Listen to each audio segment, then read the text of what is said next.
I travel a lot all over the country at pro days. Some fascinating conversations with coaches and scouts. Now, one of the questions we talk about, who's the fifth defensive back off the board? Let's assume that the two top corners, Hayden, Kyle Wilson, gone quickly. The two safeties, Eric Berry, Earl Thomas, gone quickly. Now who's next? I think most people would say Taylor Mays, the big free safety, or strong safety from USC. However, there's a prevailing opinion out there that he may slide into the second round. He's not the type of safety that NFL teams are looking for. He can't drop down on top of the slot and cover man-to-man. And because of that, I would say that one of the next three corners will be the fifth defensive back taken. Patrick Robinson, best feet in the draft, great change of direction, can play man-to-man. Devin McCourty from Rutgers, maybe the best special teams player in the entire draft. Or finally, Kareem Jackson, the junior that came out of Alabama. And when you're a defensive back coached by Nick Saban, you're NFL ready. He's a second-round guy that could jump into the first round. So on draft day, keep an eye out for the fifth defensive back. The need for NFL quality corners to keep up with the increase in passing is obvious when you study the draft. A year ago, 37 were selected. That's more than any other position. Michael, Bucky, Charlie, and Charles now rejoin us. Bucky, we know Joe Hayden is #1. I'd like to know, how high do you think he should go? Man, I think he's a top 10 talent when I look at him on tape. I mean, this is a guy that is really smooth and fluid in his pedal, has all the movements, is versatile enough to play press and play from off, has nice instincts, is a natural ball hawk. What I like about him and talking to him, I can tell that he's a technician. He spends time studying the craft. He was a former quarterback in high school who made the transition and started right away at Florida. I love his game. I think a team that is looking for a difference maker and an impact player at corner is going to like to have Joe Hayden. That's why I think he's a top 10 guy. You know, Bucky, I like Devin McCourty from Rutgers University. I think he's the kind of guy, he proved it at the Senior Bowl. He's got great balance, he can run, he accelerates down the field, and he can make plays on the football. And I think ultimately when I look at corners, whether you're trying to attack a defense or whether you're trying to bring somebody in, you look for the corner without balance. He's got a great short shuttle, which tells you he's got great balance.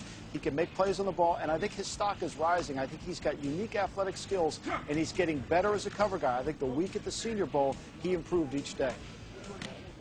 Well, I'll tell you what, Kyle Wilson and Mike had him #2, and there's some teams that have him as a #1 corner in this draft, and I think the Senior Bowl really helped them, and here's why.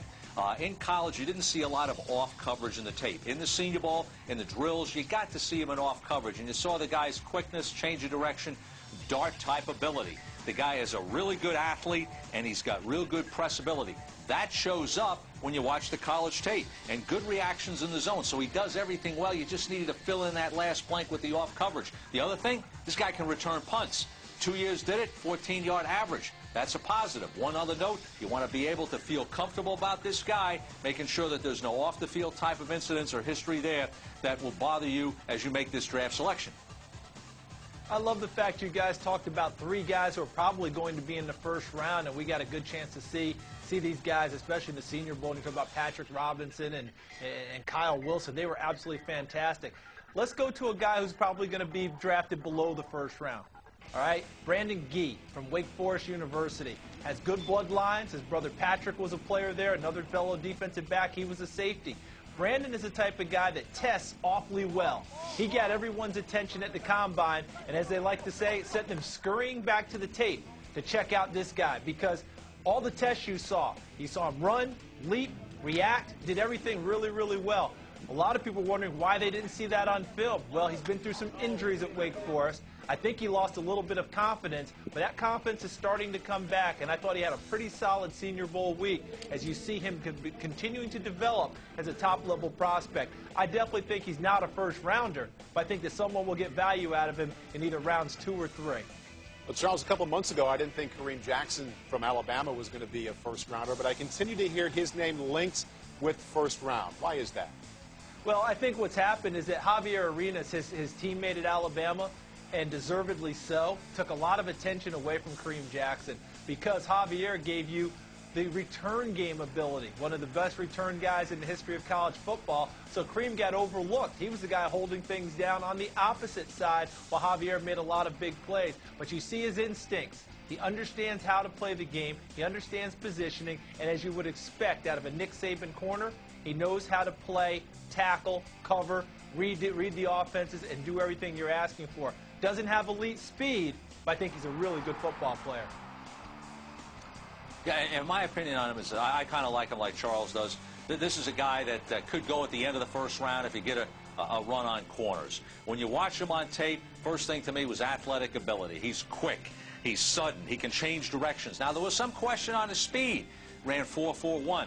That part of that question has been eliminated. Does a nice job on press. Does a real good job to me on the press of mirroring the receiver. When the receiver changes direction, he can change direction too, and you can see him run with the receiver deep. Now, what you didn't see a lot of was off coverage. So in your workout, you want to work on that technique. How is he in off coverage? Can he turn his hips? Can he change directions? Can he turn and run deep? Obviously, you see the speed, and that should translate onto the football field.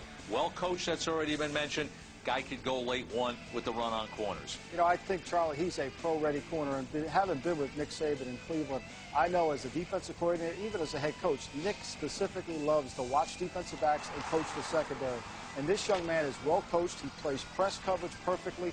He understands that he can read routes. He reads splits really well. He understands route patterns and route distributions, and I think he's got a great anticipation on the football. And I think even though he may not have seen a lot of off coverage in terms of how he plays, he's very instinctive and he's got great balance. So I think his stock is rising partly because of the style of defense they play down there, and he's so well-rounded. He's pro-ready to come in and help a team cover a receiver right now. You know, I like that term that you use, pro-ready, because I think it's essential. When you're talking about a corner that you need to play right away, there's nothing better than to get a corner that has been coached by a pro coach who understands the pro game. And looking at Kareem's game, you understand that he understands hash split rules, some of the complexities of playing the position on the corner. I like the fact when I look at the tape, I can see his instincts and awareness jump off the screen. He's a versatile player. He's capable of playing man and zone. Gets after receivers at the line of scrimmage, but also has the wherewithal to pick off passes when they're in the air. When you're talking about bringing a guy in, you're talking about a high pick, a first round or a second round corner that needs to get on the field, you want somebody who understands the craft, understands how to prepare for Sundays,